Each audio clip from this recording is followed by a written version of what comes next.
Welcome to part 2 of our interview with Matthew Barley. If you haven't heard part 1 yet, make sure to go back and check it out. As always, make sure to like us on YouTube or Apple Podcasts or Spotify. We're everywhere you can find podcasts. That's enough for me, and now for the rest of the interview.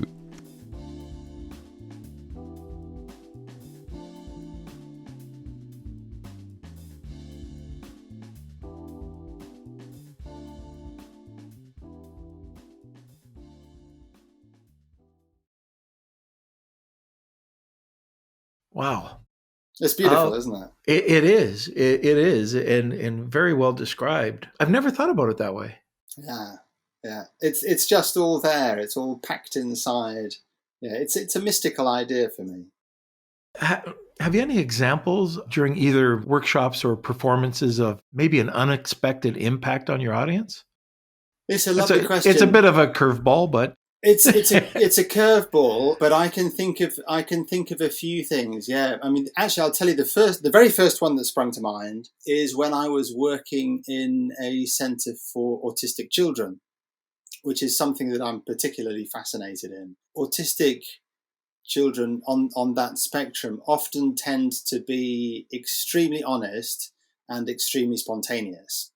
And those are two qualities that all musicians will be reaching for. They're two of the qualities that are prized amongst musicians, the ability to be truly honest and truly in the moment. You really want to get there. So I found working with autistic kids very, very inspiring. Now, of course, autism is a very, very big spectrum. And at one end, you'll have kids in these schools which I would not be able to distinguish from kids in mainstream schools. You can engage with them, good eye contact and a normal flowing conversation. At the other end of the spectrum, there are kids like the one I'm going to tell the story about, like a girl who was in a wheelchair with a head brace. She couldn't speak at all. She was totally nonverbal and basically had no contact with anyone. She couldn't communicate at all.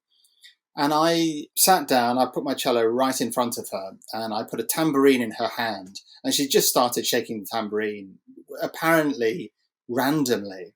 But I was playing and I latched on really, really tightly to the rhythm that she was playing on the tambourine. And if she ever changed the rhythm, I would go with her instantly. So basically I was sort of musically hugging her, following every single move she made. She stopped, I stopped. She started fast, I played fast, and I was really working to be exactly with her. And it went on for about 10 or 15 minutes or something. And her carer was in tears because it was the first time they'd ever seen her in a meaningful dialogue. And she obviously could tell what was happening because it was the first time they'd ever seen her concentrate on anything. She was absolutely wrapped in it. It was very, very moving. And I actually had several experiences like that with autistic kids over the years, which were just incredible illustrations of just what power music can have, that when brains are damaged in certain ways, there are still parts of the brain that can engage with music in a very sophisticated way. Yeah, unspoken word. Yeah, that was the first one that came to mind. And then the other one, there's a piece I play called The Protecting Veil. It's a piece by John Tavener. It's the last piece I recorded a year or two ago. And it's a piece for cello and string orchestra, and it's a long piece. The cello plays for 46 minutes without stopping. And that piece always has a very, very profound effect on the listener. If you can imagine one person telling a story without stopping for 46 minutes, it's a big tunnel that you go down. And I've seen very, very moving reactions with audiences through that. It really takes them to some very special places. Hayden, you went, what was it, Dominican Republic? Yeah. And you played to some kids that had challenges, and that hit you hard too, didn't it? Mm. Yeah, I mean, I guess the full story is we were doing a tour down there, and we played one show, like the main stage of this jazz festival down there. I think it was a Thursday night.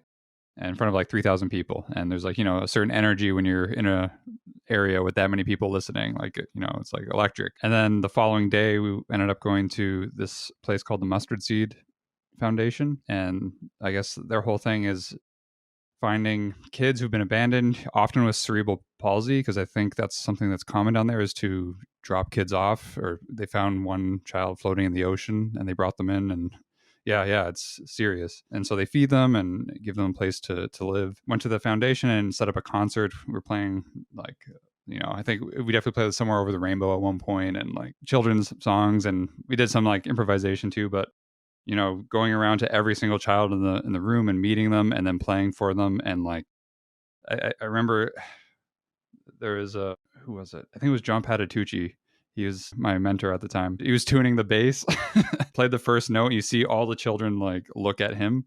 Yeah. And then as soon as as soon as we started playing, all the children in the room started like dancing in their own way and like moving beautiful. to the music. Yeah. And again, like the carers were like, we never see them move as one Right. like this. Yeah. Amazing. And also interact, with people in that way. And I just remember that like there was more of an energy in the room that during that interaction than the night before in front of like 3,000 people. Like it was. I can imagine. Yeah, it's beautiful. Yeah, and it makes me think of how I believe that essentially music is a healing art. What music is for in our society, music is there to bind us, to bring us together, and to forget our narrative verbal differences, and just to bring us into that common space. And I think it's going to be an incredibly important force in the world in the coming years as we come out of this pandemic that's been so vicious in so many quarters of human life. I think music will be a very, very necessary force. Yeah, I was going to say, I mean, for me, like, I'm missing hearing concerts live, or just like I've been really missing hearing just instruments played by people in a setting, and like listening to records or to iTunes or whatever only goes so far. It's not the same. Yeah. I feel like people are going to flock to concerts after this. I think so. Yeah. As soon as we're allowed, we'll be out of the blocks. Yeah. Yeah. I wonder when that's going to be. Yeah. We'll That's see. Still not clear at all, is it? Well, let's touch on that for a sec. So I think a lot of people don't realize how hard COVID's hit the music industry. We talk about restaurants and all that. Yeah. Man, just going out to the local pub and hearing some music, or Hayden going out and watching you play, and there's so much interaction and just socialization. There's none of that at all happening, and it's affected everybody. But musicians, man, they're getting kicked between the legs. They really are. I've heard so many stories of colleagues who have had to sell instruments, sell their houses, they're stacking shelves in supermarkets. And, for those of them who are lucky enough to belong to some of the big organizations like the London Symphony Orchestra, they're protected, they're salaried and so on and so forth. But the freelance community has been really, really hit very hard. And I have no doubt that there will be a lot of very, very sad individual stories, but overall, the great thing about music is that music happens because musicians have to play. We don't have a choice. We just have to play. So I'm not worried about the music profession as a sort of global entity. Music will pull through. Music will win through. Yeah, and I can't wait to get to go out again. Yeah, likewise. Yeah, we're just back on lockdown. But have you been working on anything over COVID?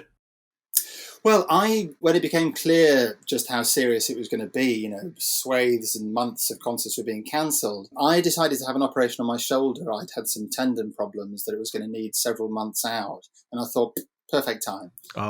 So I actually had an operation last June, didn't play again till October, November or something. So now I'm back in the swing of it, which is really nice. But one of my favourite projects in that first lockdown was actually producing a CD for my wife of Beethoven sonatas, which was such a joyous thing. She'd been learning them during the lockdown, and then we managed to book a studio really, I think, a few days after things opened up, and got out there and just that record. And we were just so happy to be making music and feeling like musicians again. So that was a very, very joyous occasion. I wonder if that's going to come across on that CD or on that album. I think it will. Vika's made something like 30 CDs, and she says it's the best one she's made. We got to put the link in the show notes. Oh, yeah. It's out next month. Ah. But yeah, put it in there. Fantastic. It's on Onyx is the label, ONYX. Very good. So yeah, we'll get that and we'll put it in the show notes. Fantastic. I'm just kind of curious. Now, this is just a fun question. Yeah. But why have you been called the world's most adventurous cellist? I don't know. Somebody must have been short of a headline. I don't know. I've never been asked that. But I think it's worth mentioning that certainly, I think it was the Times that wrote that about me at some stage in the 90s. And classical musicians were much less adventurous then than they are now. So I think a large part of that was simply just the kind of situation that I found myself in. And I was much more adventurous than my colleagues. You know, if I heard music from Armenia that I loved, I would put it in a program. And most classical musicians weren't doing that in those days. So I was, I suppose, for better or for worse, I was something of a trailblazer in that I was working with a lot of non-classical musicians. I really loved doing workshops, composition workshops, lots of different kinds of people. I loved to improvise, which was not a classical thing in those days. So I was always pushing boundaries out. I worked with comedians, with actors, with dancers, with painters, all sorts of different things, always just experimenting. So I guess that's why somehow. Well, you just said improvise. When I think of improvise, I think of jazz. Right. Can you improvise during a classical piece? Not so much in classical repertoire, as it were, because the notes are pretty much all written down. However, I would say in parentheses, you know, if you're playing a piece of Bach, you can either go bum bum bum bum dum bum bum, or you can go bum bum bum bum dum bum bum. You can change the emphasis. So there is a little bit of a leeway, even if all the notes are written down, you can change the way they're spoken, you can change the way they're enunciated. And in trying to explain these sort of things to non-musicians, I would always use the example of speech. So let's say that I have to say the words, I went to the shops this morning and I bought 2 dozen eggs. You can say that sentence in so many different ways. I went to the shops this morning, I bought 2 dozen eggs. I went to the shops this morning, you know, so on and so forth. And it's exactly the same with music, that even if all the notes are written down, there are still multiple tiny choices to be made. So that's in parentheses, but improvising is basically what you and I are doing now, Norm. We're making up this conversation. We're not reading from a script. Because we both have a reasonably good command of the English language, you know, we know our grammar, we know our syntax, we know our vocabulary, we're able to connect up our thoughts, which sort of directs the way we want to go, and our knowledge of the language just falls into place and helps us to express those thoughts. And with music, it's exactly the same. There are 2 really fine improvising traditions in the world of music today, and obviously one is jazz and the other is Indian classical, but there are also many other traditions of music around the world where improvising is a key part. And one of the things I've done a lot of in the last 30 years is teaching classical musicians to improvise, and one of the first steps is always to try and persuade them, no, I'm not telling you how to play jazz. That's a whole different thing. If you want to play jazz, go and study from the age of 10 or something. I don't know when you started, Hayden, but that's a big deal. I can't teach you that in 4 days. But I can help you find a way to make up your own music pretty simply. And that's a very, very beautiful process. And what I've been doing as a classical musician, trying to find ways to bring improvising into the classical world is, let's say I play a concert, a solo cello concert, which has 8 pieces that are written for solo cello. All the notes are written down. But then I might, instead of coming to the end of the first piece, stop, take a bit of applause, bow, sit down and play the second piece, as soon as I finish the first piece, I might start improvising. And then I improvise a 2-minute link or a 5-minute link or a 20-second link to go seamlessly into the second piece. So I might then play a concert of 8 pieces that are all joined together with little bits of improvisation. That's one of the things I've really enjoyed doing to bring improvising into the classical world. And another one is in commissioning works from contemporary composers. Just suggest to them, hey, why don't you leave me a 2-minute space in the middle for an improvisation? And a few composers have taken that up over the years. And that's another really fun way of doing it. Yeah, so that's interesting because one of the things, and I'm just thinking about Hayden now, listening to him play, but some of the, just, if you could take, you guys are going to roll your eyes. When I say this, you're both going to roll your eyes. Matthew, you're going to fall off your chair. But is it possible? And again, this is from somebody who knows nothing about music, writing music. If you were to take a classical piece and then just like at some point, just go off, just like in jazz. I know that, most people would probably, you'd have a bad write-up, you'd have a couple of these and that. But I mean, if you didn't mind, could you do that? Could you just take a major piece and then just go off with your personality, just like a jazz musician would at some certain point? Like you talked about a 2-minute, just let me do my thing. Yeah. Is that what you're talking about? It is basically that. And in fact, I'm not rolling my eyes and I haven't even fallen off my chair. In the 17th, 18th, 19th centuries, improvising was a big part of classical music. So to take an example, Mozart wrote, I'm not exactly sure of the number, but something like 25 piano concertos. That means a piece for a solo pianist and an orchestra. And there's a little section, traditionally they would almost all be in 3 movements, a fast part, a slow part, and a fast part. And at the end of the first movement, at the end of the first fast one, there would be a space for what they call a cadenza. And the cadenza would be the part of the music where the pianist, the solo pianist, would improvise. Yeah, absolutely. And there are very few musicians these days that improvise their cadenzas, but there are many accounts, contemporary accounts, of listening to Mozart or Beethoven improvise their own cadenzas. And they were often the parts of the pieces that were most enjoyed because they were the bits where the musicians would really get to stretch out and show their personalities. So improvising traditionally, Beethoven was more known as an improviser in his time than he was as a composer. And so were several other composers. And really, the 20th century was an age of specialization when the classical recording industry kicked in and classical musicians got very, very specialized and very, very scared of playing any kind of a wrong note at all. And I think that squeezed the spontaneity out of it. But there are quite a few of us these days. I'm no longer the world's most adventurous cellist. I'm just one of a large number of adventurous cellists. And we're all trying to change that world. That's incredible. I didn't know that. I had no idea. And it's I good, wish, good to know, isn't it? I wish that would continue to happen. Yeah, absolutely. And along those lines too, in the jazz world, I can think of one example of a band called the Bad Plus, or a jazz trio, so piano, bass, and drums. And I think one of their albums, they condensed the Rite of Spring and arranged it for a jazz trio. So I mean, I think now you can find pretty much any variation on almost any type of music. Absolutely. Yeah, that's true. So these experiments are happening all the time. Yeah, which is great, isn't it? It's healthy. Yeah. So I love asking musicians this, and I want to know why, but challenging performances. What was the most challenging performance you've ever found yourself in? Either tough audience or just, playing. Yeah. I can think, there have been so many over the years, you wouldn't believe it. But I can think of a good one, which is that, I've mentioned my wife a few times. She has a very, very big career as a very sort of core classical violinist. And so, to stand up to her is always a big deal. And there was a French composer called Pascal Dussapin who wrote us a double concerto. So that was us two as solo instruments with a big symphony orchestra behind us.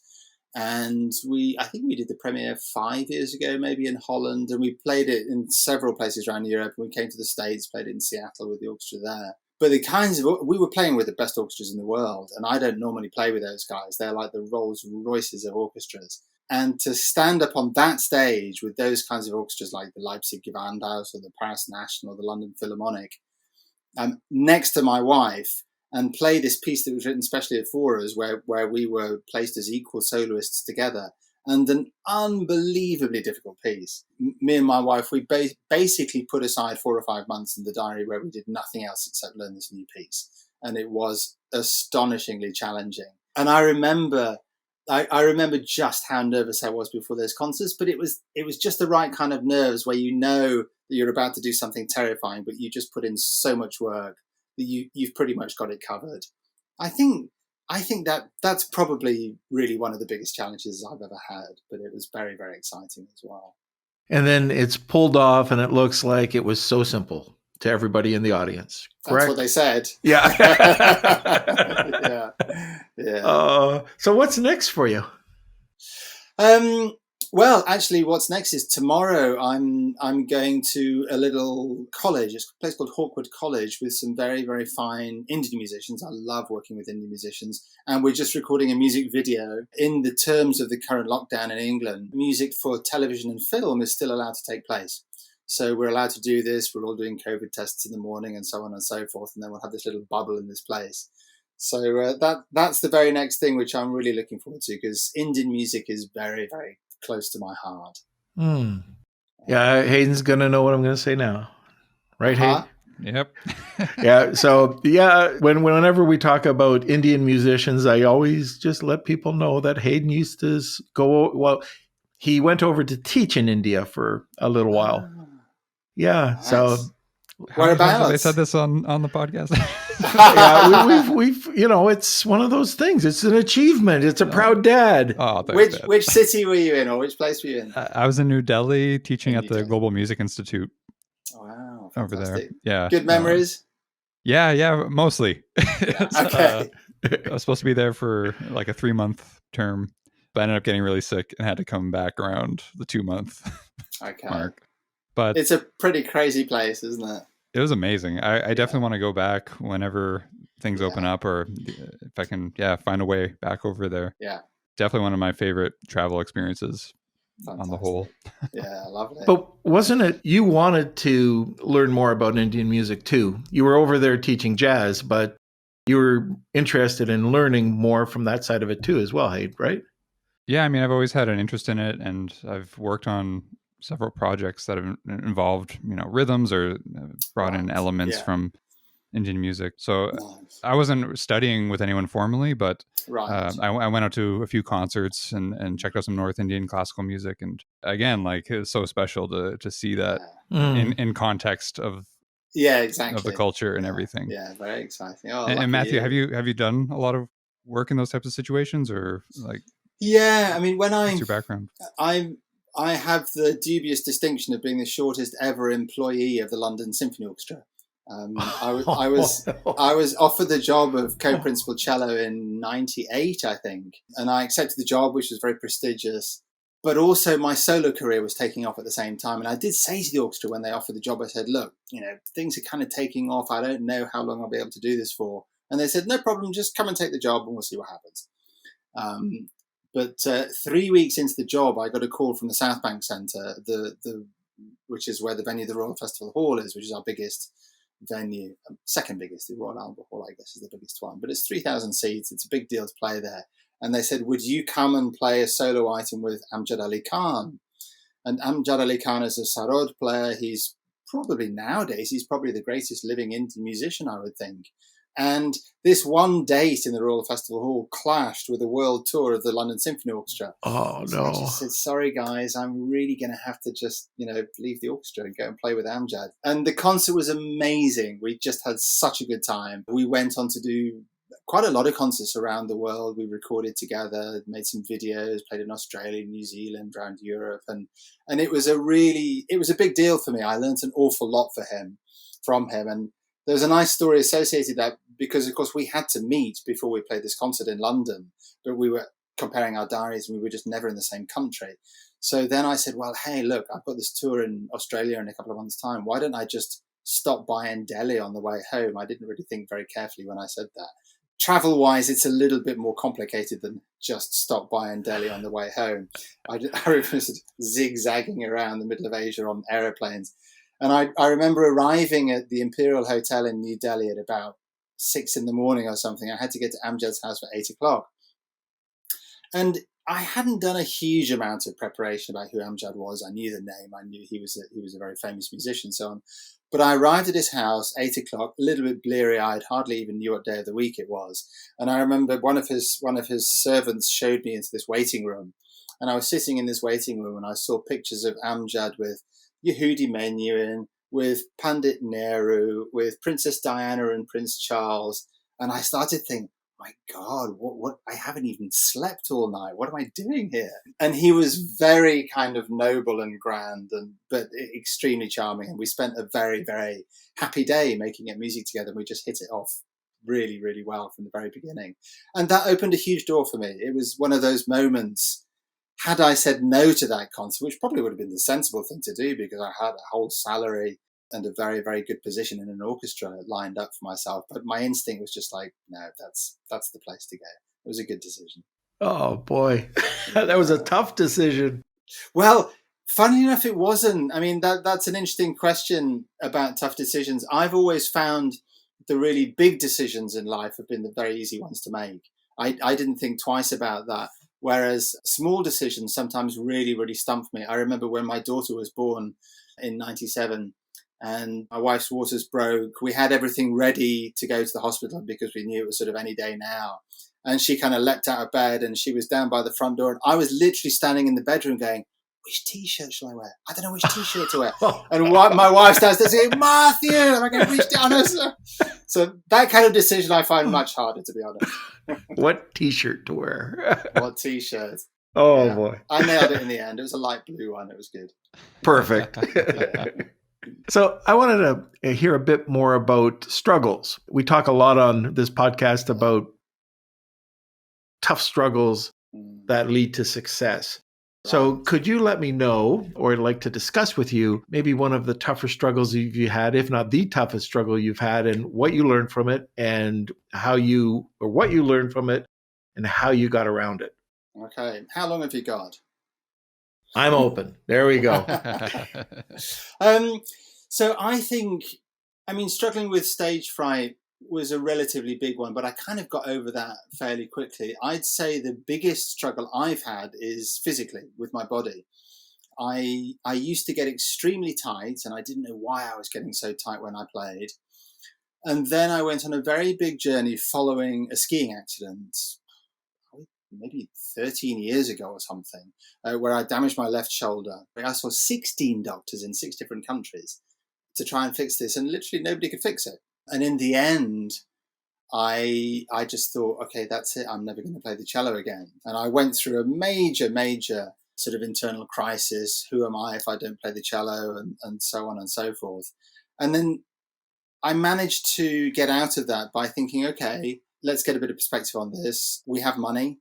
My wife's earning good money. We have a house. We have 3 beautiful children. I can teach. I can write. I can arrange. Time to let go of the cello. It's not working. What can I do?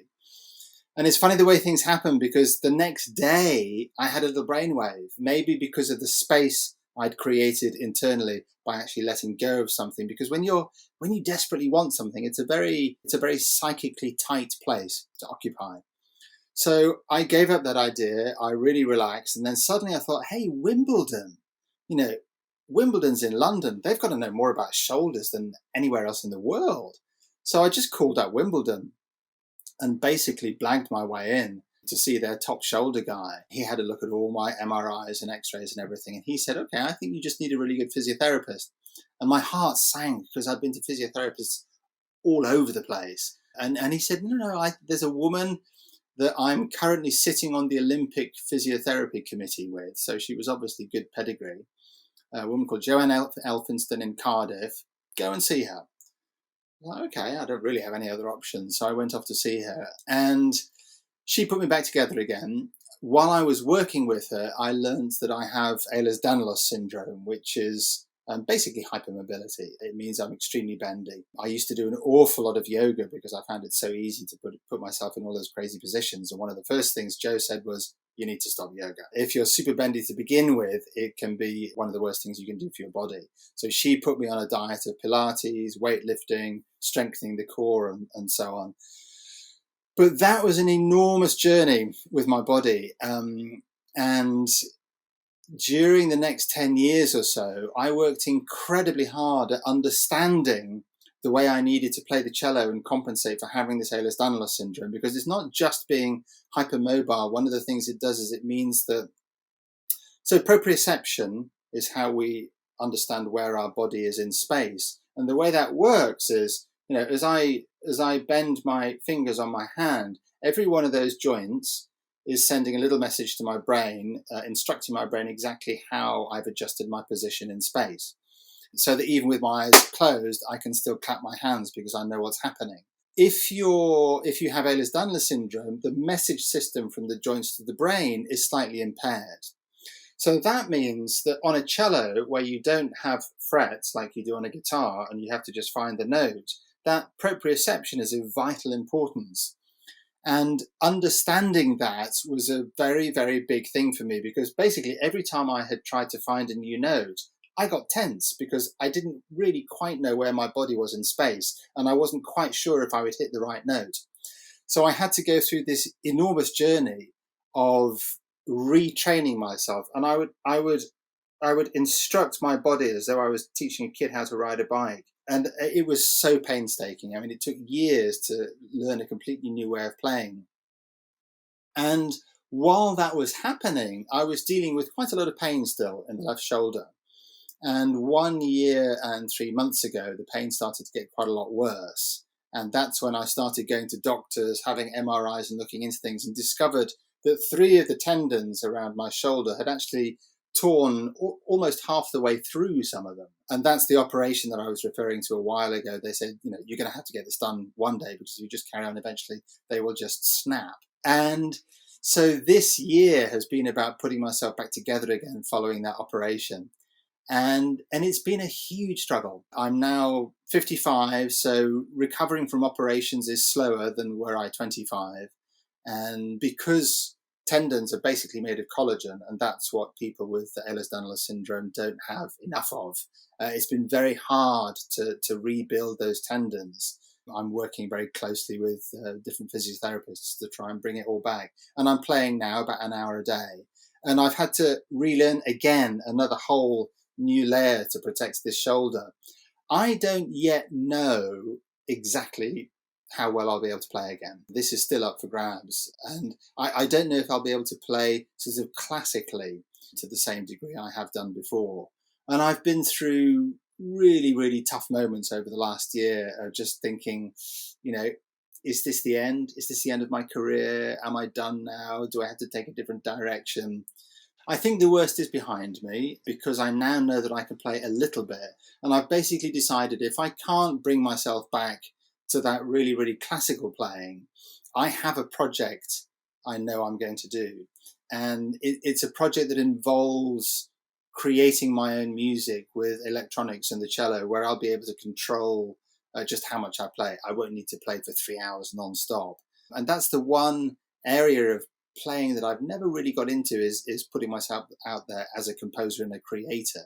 So I've got to a place where I'm quite philosophical. If I can't play again to the same degree, I'm going to go down the composer-creator route. And if I can play again the same way, that's also wonderful. But I think that's been the biggest struggle. It's, since that skiing accident, the whole arc of learning how to deal with a body that has, maybe disability is too strong a word, but I had to manage an unusual physical condition whilst touring the world and playing concerts and things. It's been a huge struggle.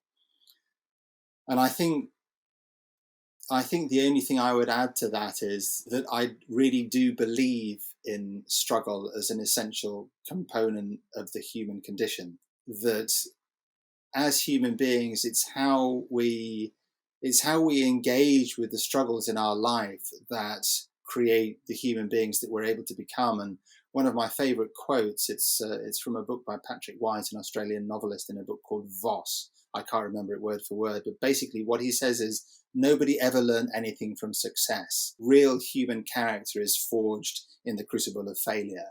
And I think it's very, very wise. It's where we as humans really learn who we are, what we're up against in our own psyche, and how to transcend that and come out with an outlook on life that is full of love and kindness and generosity and the wish to be of service in the world. That comes from failure, not from success. It's a very interesting mindset, a very positive mindset, and something I was not expecting.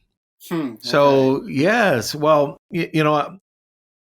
I hate hearing it, but I love the way that you're handling everything. Mm. And man, that would be tough. It's been a journey, yes. It was going to be one of my questions, but I think you just nailed it. I was going to say, if you couldn't play the cello, what would you do? But there you go. All right. One less question. Go for it. But on the other side of things now, what's been your biggest success? As in not just musically? It could be anything. It could be on the personal. It could be on the musical side. It could be both. Okay. Well, if we're talking not just with music, then without a shadow of a doubt, my biggest success is my family. I mean, it's funny to use the word success in the context of a family, but it's the thing that I feel best about in my life. When I met my wife 25 years ago, she had 2 children already from 2 different fathers. One of them was 4, one of them was 6 months old. So it was I don't know if messy is the right word, but it was an unusual family situation. And I came in there and I had a very strong vision about how I thought a family should be. I'm not even really sure where I got that from, but I was dreaming about having kids from mid-teens. And it was such a big thing for me. And I just loved every bit of sort of bringing that family together. It was my big life passion, really, to create that family. And there are 5 of us in the family. So the 3 kids with 3 different dads. We're extremely close, all 5 of us. The 3 kids are just remarkable human beings. We have a really, really good time together. And so I think, although the word success, it obviously implies kind of career ladders and financial things and things like that, to bring it into a slightly different viewpoint, so that success is really about the thing that I feel best about in my life and most proud of and most comfortable of. It would be my family, my relationship with my wife and our children. Are the kids into music? Oh, yeah. Yeah. The kids, so the oldest one, Misha Mulavabada, he's a really good jazz bass player. He's had several albums out already. I mean, he's an extraordinary musician. And the middle one is a DJ, very talented DJ. She's got her SoundCloud page, Katiusha, Katiusha. She lives in Berlin. And she's also, I mean, she's the academic of the family. She went to Oxford University to read English, and she also writes. And just her DJing is amazing. She's got a fantastic ear. And then the youngest one is a dancer with the Royal Ballet Company, but also a really fine singer, songwriter, guitarist as well. So they're all very, very creative. Oh, very good. Yeah, we'll have to, again, Hayden, show notes. Yep. But, it's been a real pleasure having you on the podcast today. Thank you, Norm. Lovely chatting to you. Really nice. Yeah. And, the part about the family oozed through. The whole time I was talking to you, I could tell that you were a family person. Yeah. I knew that was going to be what you were going to say. Okay. But I appreciate you coming on. All right, Matthew. So we're at the end of the podcast. Once again, I really want to thank you for coming on. But I do have one question that we ask every guest. And that's, do you know a guy? I know lots of guys and gals, and in fact, I've met such incredible creative people on the path that it will be a real pleasure to think of someone who would just fit in for your podcast. So I will get back to you on that one. That's fantastic. All right. Well, thank you so much once again. Yeah. And it was a real pleasure speaking with you. Yeah, you too, both of you. Thanks very much for the opportunity. So what did you learn today? Well, now I am an expert in the Russian School of Music. How's that? Oh, expert. Wow. Expert. You're going to put that on your resume now? Yep. Anyways, one of the things I learned is how little I know about music. And, I really do have to thank Matthew for dumbing it down for me so I could understand it. Yeah. I mean, it was pretty awesome to see him in action, breaking everything down, and I could follow. Well, how did you follow? Yeah, no, I think we talked about complex situations or complex music and how he broke it down, especially in TED Talks. And he nailed it. I mean, it was great. I could understand. Right. Yeah. And hear his struggle too. I mean, I was not expecting him to go that route, but I had no idea he'd go down yeah. that route. Usually, you know what?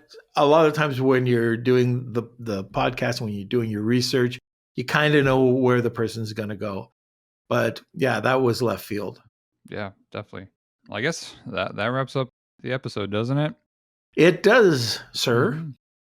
So thanks everyone for listening. All right. See you in the next episode.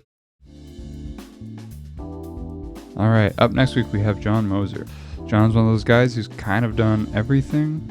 He managed from Boys to Men. He went on from that to start a few of Philadelphia's most successful nightclubs, and now pretty much has a hand in almost every chain restaurant in the United States and hospitality in general. You don't want to miss this one. That's enough for me, and I'll see you next time.